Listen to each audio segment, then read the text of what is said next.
Hello दोस्तों, कैसे हैं आप। उम्मीद करता हूं कि ठीक ही होंगे। स्वागत है आपका हमारे चैनल पे, जहां हम करते हैं मूवीज़ को एक्सप्लेन। आज हम आपके लिए मूवी लेके आए हैं इनसाइड यस। बिना किसी देरी की मूवी का एक्सप्लेनेशन शुरू करते हैं। मूवी स्टार्ट होती है एक फैमिली के घर खरीदने से, जिस फैमिली में 5 लोग रहते हैं। वो फैमिली उस घर में सेटल हो रही होती है कि इस दौरान रात में स्टोर रूम की लाइट जलाने जाता है उनका बड़ा बेटा डेल्टन। लाइट जलाने के दौरान वो सीढ़ी से फिसल के गिर जाता है और उसको सर पे चोट लगती है। वो खूब तेज चिल्लाता है। उसके मदर फादर भाग के ऊपर जाते हैं और देखते हैं कि उनका लड़का ज़मीन में गिरा पड़ा है। वो उससे कहते हैं, तुम यहाँ क्या कर रहे थे। वो बोलता है, मैं यहाँ पे खिलौने लेने आया था। वो बोलता है कि स्टोर रूम में आने की कोई ज़रूरत नहीं है। और इसके बाद जॉश उसको उसके कमरे में लिटा देता है और वो लोग वापस नीचे जाके बातें करने लगते हैं। इस दौरान हम देखते हैं कि अगले दिन वो लोग अपने अपने काम में जाने के लिए तैयार हो रहे होते हैं। जॉश जाता है डेल्टन के पास, कहता है, बेटा उठो, स्कूल नहीं जाना है क्या। लेकिन वो उठता नहीं है। इस दौरान वो 2-3 ट्राई करता है, लेकिन जॉश डर जाता है ये देख के कि डेल्टन में कोई सुधार नहीं आ रहा है। वो उसको लेके हॉस्पिटल जाते हैं, जहाँ पे डॉक्टर बताता है कि उसकी बॉडी भी ठीक है, वो पूरी तरीके से ठीक है, बट वो एक तरीके से कोमा में जा चुका है। और ये मेरे लिए बहुत अजीब बात है, क्योंकि ये मेरे करियर में पहली बार ऐसा हुआ है कि आदमी पूरी तरीके से फिट है बट वो कोमा में जा चुका है। वो बोलता है कि 2-3 दिन आपको यहाँ पर रुकना पड़ेगा, उसके बाद अपने बच्चे को ले जा सकते हैं, लेकिन मेडिकल ट्रीटमेंट तो हमेशा ज़रूरत रहेगी। इसके बाद हम देखते हैं कि इस घटना को 3 महीने बीत जाते हैं और डेल्टन की तबीयत में कोई सुधार नहीं आया होता है। जिसके बाद अगले दिन हम देखते हैं कि रेने नीचे बैठी रहती है और उसके चाइल्ड मॉनिटर में आवाज़ आती है कि उसकी बच्ची के कमरे में कोई है। वो भाग के ऊपर जाती है और वहाँ पर कोई नहीं रहता, जो कि देख के काफ़ी शॉक्ड हो जाती है। वो ये बात जॉश को बताती है कि कैसे उसके मॉनिटर से उसको आवाज़ आ रही थी। तो जॉश बताता है कि कई बार होता है कि मॉनिटर दूसरी जगह कनेक्ट हो जाते हैं। इसके बाद वो रात में फिर ऊपर जाती है, क्योंकि उसकी बच्ची रो रही होती है और वो देखती है कि वहाँ पर कोई आदमी खड़ा है। वो चिल्लाती है, जॉश जॉश। जॉश भाग के आता है वहाँ पे और देखता है वहाँ पे कोई नहीं। वो उससे कहता है, डोंट वरी, यहाँ पे कोई नहीं है। इसके बाद हम लोग देखते हैं कि रेने जाती है अपने छोटे बेटे फॉस्टर के पास। वो उससे कहती है, आप सो जाओ, तुमने बहुत अच्छी ड्राइंग बनाई है, मैं तुम्हारे फादर को दिखाऊंगी।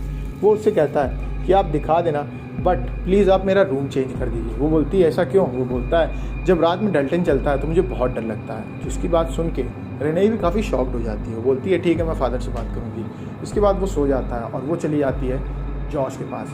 वो जॉश से बात कर रही होती है कि तभी डेल्टन के कमरे से आवाज़ आती है, जिसको कि सुन के फॉस्टर काफ़ी डर जाता है और वो अपना गेट बंद करके अपनी चद्दर में छुप जाता है। वहीं दूसरी ओर रेने और जॉश बात कर रहे होते हैं कि तभी उनका गेट खटखटाने की आवाज़ आती है। जॉश बाहर जाता है और देखता है कि गेट कोई खटखटा रहा है। वो टॉर्च जला के देखता है पर वहाँ पे कोई नहीं होता है। जिसके बाद वो अलार्म ऑन करके वापस लेटने चला आता है कि तभी अलार्म तेज़ तेज़ बजने लगता है। वो वापस जाता है और वो देखता है कि गेट खुला हुआ है। ये देख के वो काफ़ी डर जाता है। वो अपनी वाइफ से कहता है कि तुम जाओ बच्चों को लेकर डेल्टन के कमरे में और वहीं छुप जाना, मैं आता हूँ। वो जाके चारों तरफ चेक करता है, लेकिन वहाँ कोई नहीं होता है। तभी अलार्म फिर से बजने लगता है। अब जॉश काफ़ी डर चुका है। वो जाता है, गेट बंद करता है और उसके बाद जाके सो जाता है। अगले दिन हम देखते हैं कि जॉश काफ़ी टेंशन में है और उसको सपने में एक बच्चा दिखाई दे रहा है जो कि बेड पे लेटा हुआ है। इस दौरान वो अपनी वाइफ को फ़ोन करता है और कहता है, मेरा इंतज़ार मत करना, मैं रात में लेट आऊँगा। अगले दिन हम देखते हैं कि रेने बात कर रही होती है नर्स से, और नर्स उसको बता रही होती है डेल्टन के पास खड़े होकर कि ऐसा भी होता है कि कई केस 3-3 साल बाद भी वापस आते हैं, बट आप उम्मीद मत खोइए,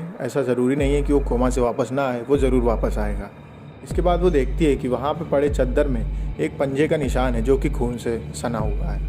इसके बाद वो तुरंत जॉश को फ़ोन करती है और उससे कहती है, जॉश जल्दी घर आओ।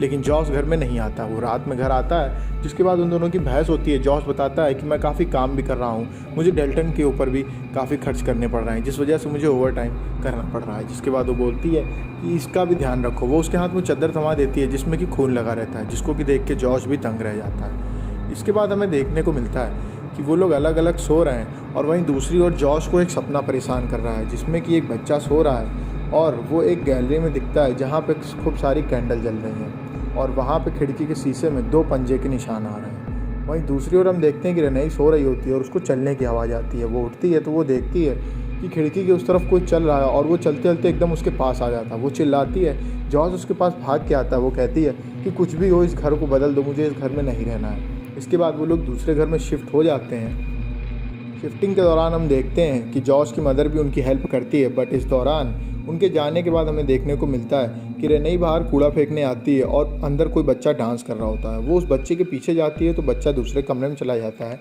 ऐसे करके वो हर कमरे में जा के डांस करता है और चारों तरफ भागता है, जिसके बाद रेने काफ़ी डर जाती है। वहीं दूसरी ओर वो बुला लेती है एक प्रीस्ट को जो कि उससे बात कर रहा होता है कि तभी वहाँ जॉस आ जाता है। जॉस कहता है, वाह प्रीस्ट। उसके बाद प्रीस्ट वहाँ से चला जाता है।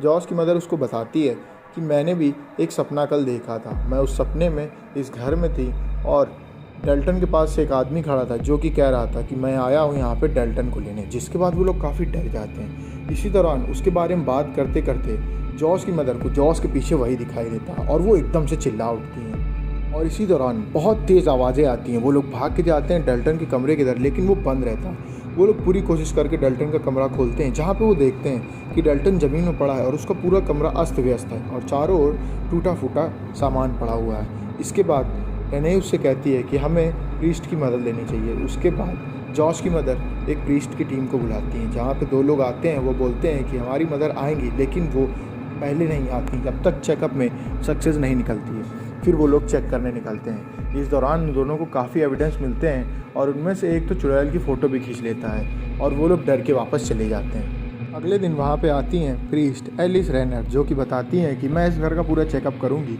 उसके बाद मैं बताऊँगी कि यहाँ पे क्या है। वो पूरा चेकअप करती हैं। इस दौरान वो जाती हैं डेल्टन के पास। वो उसके बाद जाने के बाद ऊपर देखती हैं पंखे की तरह उन्हें कुछ दिखाई देता है। वो अपने एक असिस्टेंट को बुलाती हैं जो कि उनकी आवाज़ सुन के पूरी ड्राइंग बना सकता है। वो उसको बताती रहती हैं और फिर एक ड्राइंग निकलती है जो कि होती है एक डीमन की।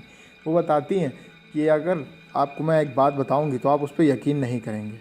रेने उससे पूछती है क्या। वो बताती है कि डेल्टन की एक ऐसी आदत थी जो उसको बहुत महंगी पड़ चुकी है। असल में डेल्टन सपनों में इधर उधर चला जाता था, इस वजह से उसे डर नहीं लगता था। उसे ही लगता था कि ये एक सपना है, लेकिन ये करने में वो बहुत एक्सपर्ट हो गया था और इस समय वो जा चुका है दी फर्दर में। और दी फर्दर एक ऐसी जगह है जहाँ पे शैतानी आत्माएं रहती हैं और वहाँ पे उसको उन आत्माओं ने पकड़ के रखा हुआ है। और ये जो डीमन है ये चाहता है कि ये डेल्टन के शरीर में आ जाए और ये लोगों को परेशान करे, पर इसके लिए बहुत मुश्किल है। इसलिए जितने दिन डेल्टन अपने शरीर से दूर रहेगा और उसका कनेक्शन अपनी बॉडी से कमज़ोर होगा, उतना इस डीमन के लिए आसान होगा इस बॉडी में घुसना। और ये डीमन सिर्फ यही चाहता है कि इसको डेल्टन की बॉडी मिल जाए जो इसके बाद इस दुनिया को परेशान करे।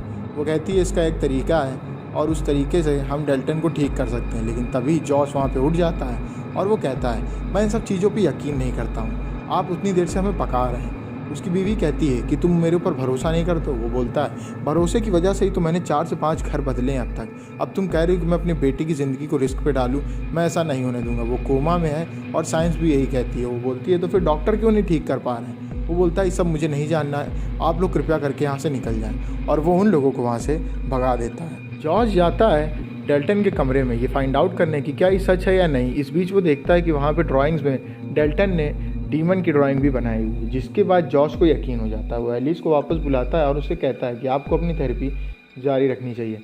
एलिस कुछ इक्विपमेंट्स के साथ आती है और वो डिसाइड करती है कि दी फर्दर में जाके बात करेगी डेल्टन की आत्मा से।